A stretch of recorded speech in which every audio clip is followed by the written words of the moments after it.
At the end of last year, I had made some predictions regarding 2013, and the first one that I made was that something would occur, some massive negative event in which Alex Jones would immediately break down, stating it's a false flag inside job. And quite frankly, with the evidence that he has given, I have to say that it's a correct prediction.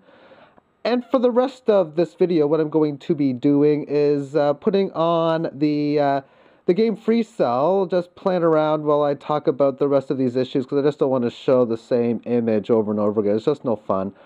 Anyway, so Alex Jones has been on the topic. How this is going to play out within the mainstream media, it's going to be very interesting. Some key Google searches about the mainstream media, if you're not convinced that they have control the way that they want to. One would be economic conditions Easter Bunny. Yes, that's the search, economic conditions Easter Bunny.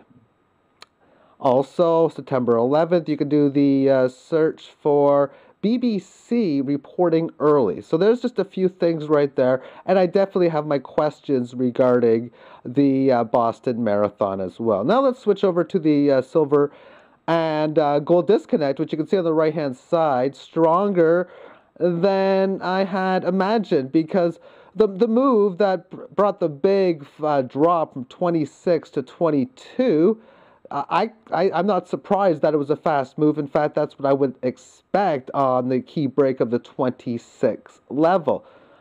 But what I'm starting to see now is that it may not be that easy to buy if, of course, that 20 level is breached. There's a lot of disconnect issues, and throwing in the a landslide that occurred on the weekend, the second largest, I think, United States landmine, just gone for a long period of time. And the U.S., of course, going to have less silver for their silver eagles. The supply and demand issues definitely coming into play. But anyway, what I was expecting was on a move down to 20-ish as the low number, even 19, is on the early days and really hours of the move to 20, that you'd be able to go to companies like APMEX and be able to still buy at around $4 or $5 over spot. Well, I don't know if the 4 or 5 is going to play. In fact, maybe on the generic, because the Silver Eagles spot price is extremely high.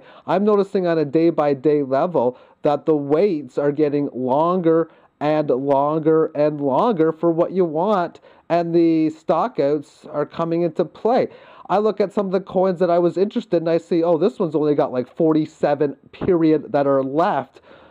Oh man, it's going to be sold out by tomorrow, I'm thinking, and it'll be interesting to see how this disconnect's going to go, because Gold Eagles sales are making all-time records, and if you've been following the Drudder channel and the Drudder Divergence, man, something has got to give very, very soon within this whole issue. Now, think of a game like poker. Now, this is, of course, freecell that you're looking at, but you got games where you have to call bluffs and think, well, should I make a hero call and all that kind of stuff? And I'm thinking to myself, damn right, I'm going to be calling off the bluff, considering this to be that of a hero call, because man, it's not acting towards a huge supply and demand method. And I know the way this game works. I don't know when they're going to be done bringing it down, but this does remind me largely, at least within the silver market, of 2008,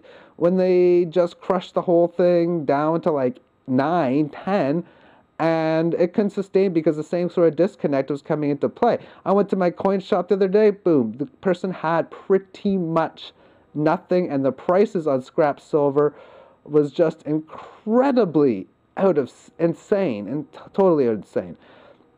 And if the market even breaks down below 1760, man, the thing's just going to explode like no other. But again, it shouldn't do that. This to me is a great buying opportunity, and I thank you for tuning in. Take care.